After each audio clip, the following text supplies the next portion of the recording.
We are moving on to our next guest. Jerry Lynn was great, but we got Roderick Strong, Ring of Honor, Triple Crown winner Roderick Strong now. How you doing, buddy? I'm doing good, man. How are you? I'm doing good. Last time we had you on, you were not television champion. You were on. 1 week later, you were television champion. Did you get the Ring Rust Radio rub? I think so. You know, I obviously owe it all to you guys. So. Yeah. You listen. This comes off as a joke, but you know what? 1 week before we had Michael Elgin, he went out and had a 5-star match. I don't know. We're really. Scotty Riggs had something moved, but that's not. Let's go into it because I'm stuttering here like an idiot, Roddy. Your Triple Crown win. It's something prestigious. Ring of Honor doesn't have them every day. That's pretty special. How do you? Which of all the titles you've won, which was the most special to you so far? I mean, it's hard. They all mean something different to me. I mean, me and Austin being the tag champs was really special because that was my first major title that I've ever won.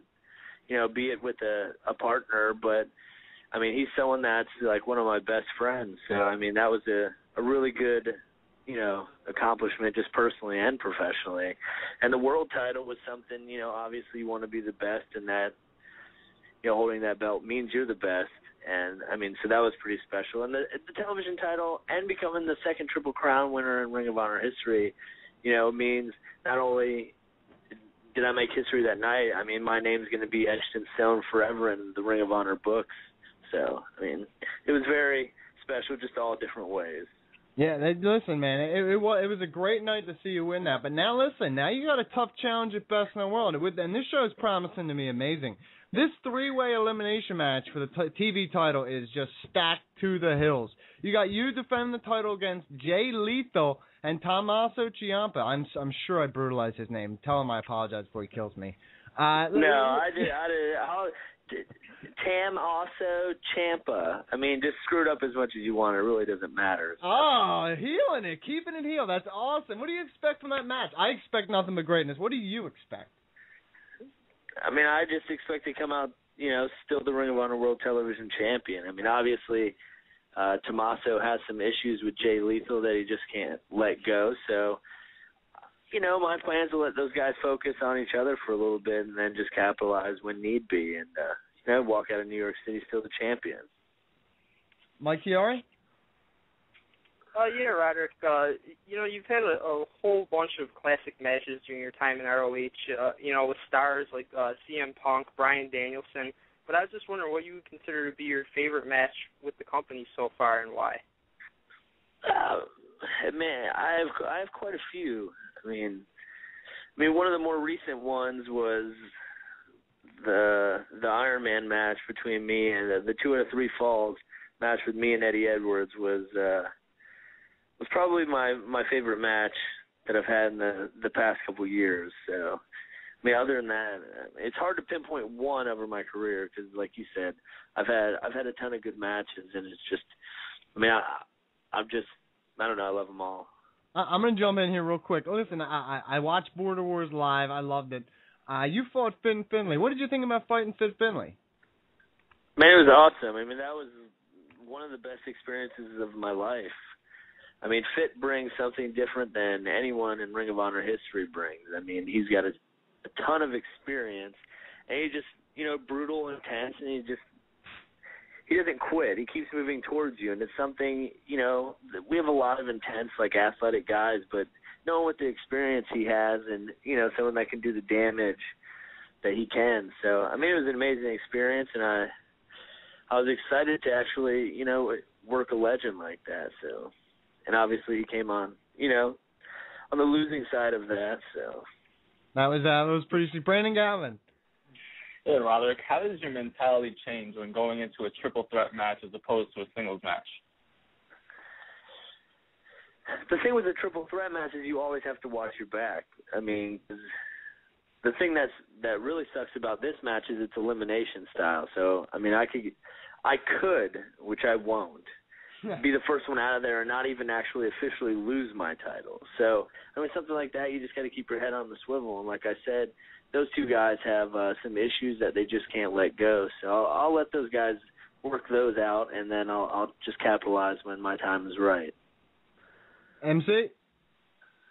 Yeah, you know, you've achieved so much success. How do you keep yourself focused and keep yourself from getting complacent or sort of resting on all the knowledge that you've already acquired and all the ability that you already have?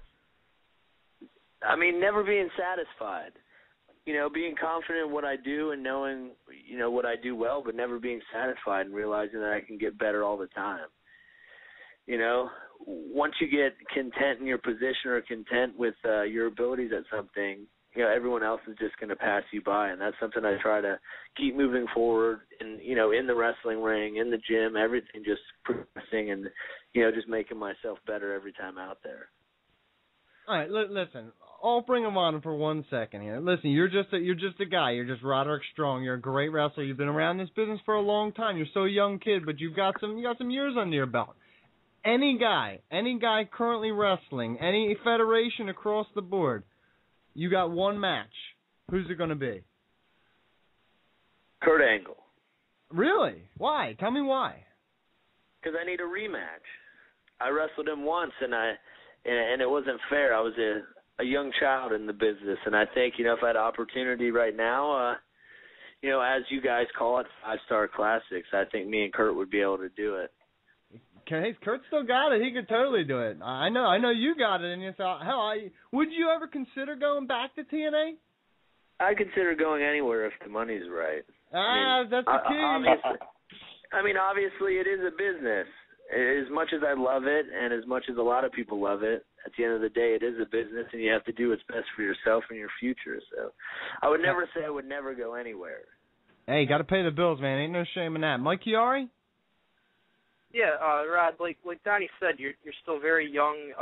Well, you've already accomplished pretty much everything there is to accomplish in Ring of Honor. Obviously, only the second Triple Crown champion. So I was just wondering, you know, what you have to do to keep yourself motivated, you know, now that you've already done all there is to do in ROH, and if maybe there's something more that you want to accomplish in the business even beyond ROH at this point. Of course there is. Everybody wants to make it to the top. I mean, everyone's talking about the Cinderella stories of Daniel Bryan and CM Punk, and you know, that's extra motivation for guys like me that have been, you know, in the same places they've been. And so, I mean, to me, I just stay motivated, one, to help Ring of Honor get to a position where they should be, and that's, you know, like a comfortable spot on television with good revenue. I mean, that's part of the reason I've stayed with Ring of Honor as long as I have, is to help build that company and get a solid fan base outside of the people that have supported it for years, and actually make it something that's a money-making entity in the world of wrestling. So, I mean, beyond that motivation, obviously, it's to go to WWE. Brandon Galvin? Yeah, Roderick, you know, we talked about the Triple Crown. You're mentioning other guys like CM Punk or Daniel Bryan. When you eventually retire and look back on your career, what's the legacy that you want everyone else to remember you by? The world titles, 5-star classics, maybe putting Ring of Honor on a different pedestal. What do you want your legacy to be? Man, it's probably cliche to say this, actually. Just, you know, that I always worked hard no matter what, no matter if I was injured or what the situation was, that when people came to watch me wrestle, they got their money's worth, and they knew I wasn't trying to screw them over or go half-ass or, you know, take a night off. Just always know that I went there to just do the best I could. Now, you know what? That's a great point. You know what? Tell the people where they can find you. I know you're on Twitter. I know you got the show this weekend coming up. So fill everybody in. Where can they find you, Roddy?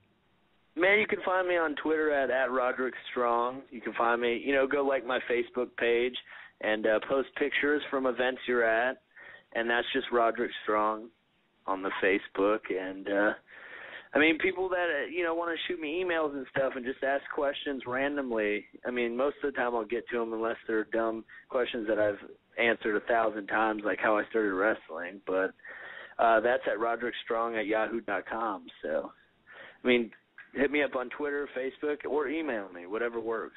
And you got your match at Best in the World this weekend. Honestly, tell before we let you go, who's walking out TV champion, Roddy? I just think it's funny you asked me a question you already know the answer to. Oh, that's awesome. Swagger, man. You got swagger for days. That's fantastic. Roddy, thank you for coming on, man. And we wish you the best of luck, but we know you don't need it. Yeah, exactly. Thank you.